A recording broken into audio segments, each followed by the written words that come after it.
Baik, ikhwatal iman rahimani wa rahimakumullah jami'an, kita lanjutkan sebentar tentang penjelasan kehancuran umat-umat sebelum Nabi Muhammad SAW.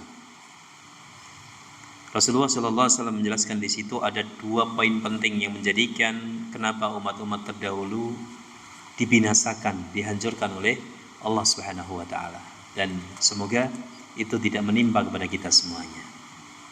Ya, tidak menimpa kepada umatnya Rasulullah sallallahu alaihi wasallam. Beliau menyatakan fa inna ma ahlakal ladzina min qablikum kasratu masailihim wa ikhtilafihim ala anbiya'ihim. Ini jelas menjadi 2 poin sebab kenapa Allah Subhanahu wa taala menghancurkan umat-umat sebelum umatnya Rasulullah sallallahu alaihi wasallam. Yang pertama adalah kasratu masail, banyak pertanyaan. Nah, dan pertanyaan di sini yang bisa menjadikan umat-umat terdahulu itu dihancurkan, dibinasakan oleh Allah Subhanahu wa taala. Contohnya yang pertama adalah as-su'alu amma sakata anhu syar'u wa lam yubayyin. Pertanyaan yang semestinya syariat ini mendiamkan saja, artinya syariat ini tidak menjelaskan harus ini dan itu, kok malah diutek-utek, malah dibuat berat untuk melaksanakannya. Ya, kalau Allah memerintahkan sesuatu yang sifatnya global, kerjakan. Kita tidak perlu, kalau orang sekarang mengatakan apa, kepo. Ya, kepo ini harus seperti ini, harus seperti itu kan. Ya, seperti orang yang mau melaksanakan ibadah haji misalkan, apakah harus melaksanakan ritual upacara perpisahan, apakah juga harus mengeluarkan ini dan itu, pengeluaran yang ini dan itu yang mengiringi prosesi untuk keberangkatan haji dan seterusnya, sehingga itu malah memberatkan diri kita sendiri, ya. Karena Allah Subhanahu wa taala telah menjamin kebahagiaan seorang hamba baik di dunia dan akhiratnya. Maka tidak mungkin Allah Subhanahu wa taala tidak mengetahui kondisi kita sebagai hambanya. Maka sesuatu yang didiamkan oleh syariat Islam, janganlah kita mempermasalahkannya. Ya. Seperti tadi pertanyaan seorang sahabat kepada Rasulullah sallallahu alaihi wasallam. Padahal Rasulullah SAW mengatakan Allah telah memerintahkan kalian untuk melaksanakan ibadah haji. Berhajilah sekarang kan. Maka dia tanya, apakah haji itu setiap tahun ya Rasulullah kan gitu. Sampai 3 kali tanyanya kan. Maka Rasulullah mengatakan, kalau saya jawab iya nih, Allah akan menurunkan kewajiban haji ini harus dikerjakan tiap tahun. Dan saya yakin kalian tidak akan mampu. Ini contoh pertanyaan yang memang semestinya tidak perlu ditanyakan kan. Tapi kok ditanyakan terhadap sesuatu yang sudah jelas hukumnya, ya. Kemudian yang kedua, as-su'alu fi ma la fa'idata fihi wa la hajata lahu. Pertanyaan yang tidak ada faedahnya, tidak ada manfaatnya. Ya. Kalau seandainya pertanyaan itu dijawab, malah akan memberatkan orang yang bertanya. Pernah suatu kali ada orang yang bertanya kepada Rasulullah sallallahu alaihi wasallam tentang banyak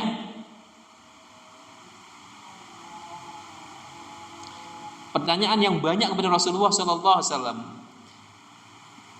Melihat hal itu, Rasulullah sallallahu alaihi wasallam malah marah kepada sahabat tersebut. Kemudian beliau sallallahu alaihi wasallam menyatakan, saluni amma syi'tum.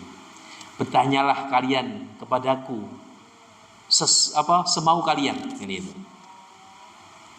Faqala rajulun, maka ada seorang laki-laki bertanya kepada Rasulullah. Karena Rasulullah mengatakan, silahkan bertanya kepadaku apapun. Kan mafhumnya bisa dipahami di sini adalah bertanyalah tentang syariat Islam, karena Rasulullah adalah seorang nabi kan gitu. Bertanyalah kepadaku apapun yang kalian mau. Tapi ada orang yang nanya kepada Rasulullah, man abi ya Rasulullah, siapa bapakku ya Rasulullah? Kan aneh kan itu.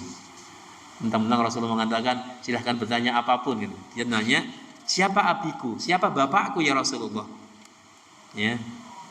Maka Rasulullah mengatakan abuka khudafah. Rasulullah tahu, ya. Faqama akhar, yang lainnya bangun dan tanya kepada Rasulullah, siapakah bapakku ya Rasulullah? Jadi semuanya tanya akhirnya, siapa bapakku? Padahal Rasulullah, ya, harusnya tidak perlu menjawab pertanyaan seperti itu, ya. Rasulullah pun menjawab, bapakmu Salim, bapakmu Syaibah, dan seterusnya, ya. Falamma ra'a Umaru ma fi wajhi Rasulillah sallallahu alaihi wasallam minal ghadab, ya. Ketika Umar melihat meskipun Rasulullah itu menjawab semua pertanyaan yang diajukan, tapi wajah beliau menunjukkan kemarahan, tidak suka. Maka Umar pun, ya, berkata kepada Rasulullah, ya Rasulullah, inna natubu ila Allah. Ya Rasulullah, sungguhnya kami bertobat kepada Allah Subhanahu wa taala. Ya, artinya pertanyaan-pertanyaan yang semestinya tidak layak untuk ditanyakan, tidak layak untuk dilayangkan, semestinya jangan dipertanyakan. Karena itu adalah pertanyaan yang justru akan menghancurkan kita sendiri. Kemudian jenis pertanyaan yang menghancurkan umat-umat terdahulu adalah as-su'alu ala wajhil istihza was-sukhriyah.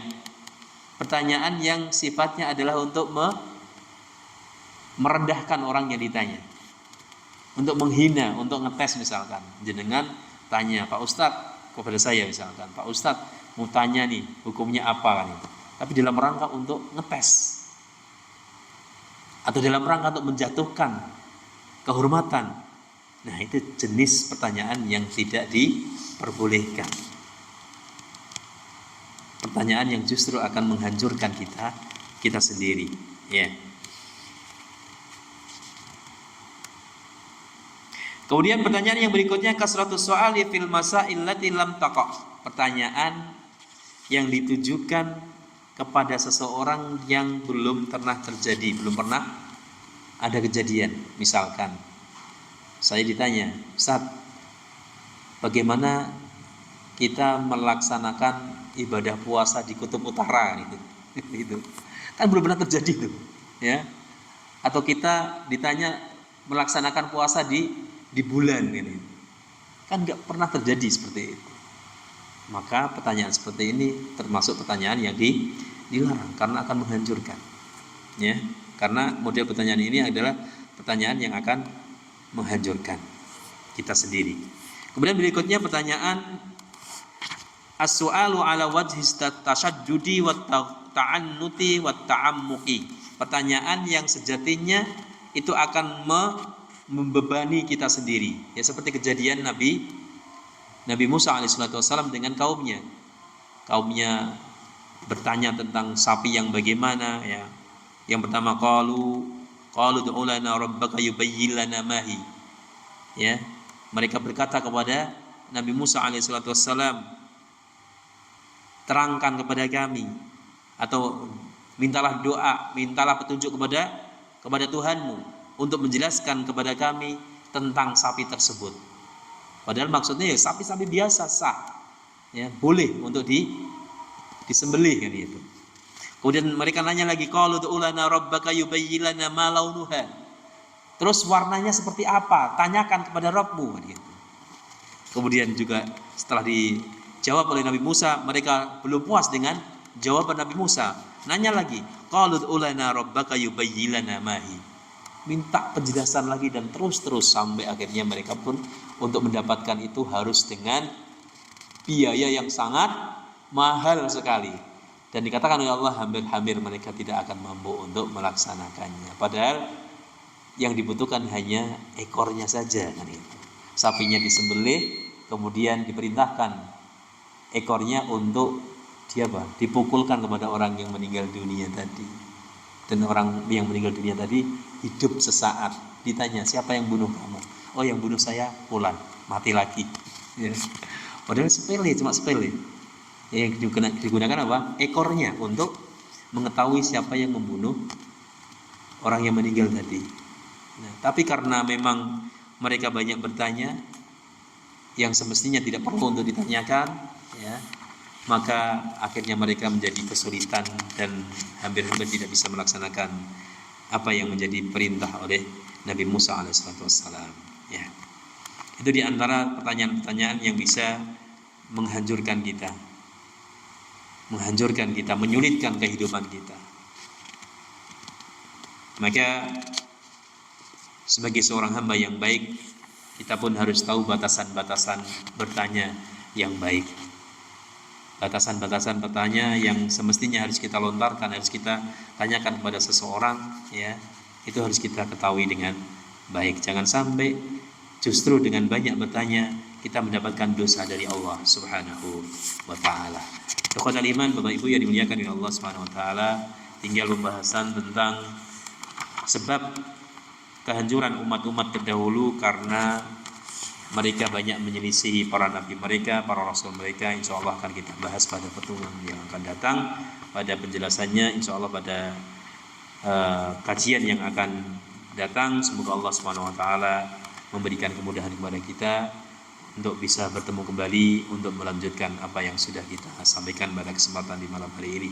Bapak Ibu yang dimuliakan oleh Allah Subhanahu wa taala, demikian dan sekian yang bisa kita sampaikan. Kebenaran semata datangnya dari Allah Azza wa Jalla, dan apabila ada salahnya itu berasal dari kekurangan saya pribadi, saya mohon maaf yang sebesar-besarnya. Semoga Allah Subhanahu wa taala mengampuni dosa kita semuanya, dan semoga Allah Subhanahu wa taala memberikan manfaat dengan apa yang sudah kita dapatkan hari ini, dan senantiasa Allah tambahkan ilmu yang bermanfaat untuk kita semuanya.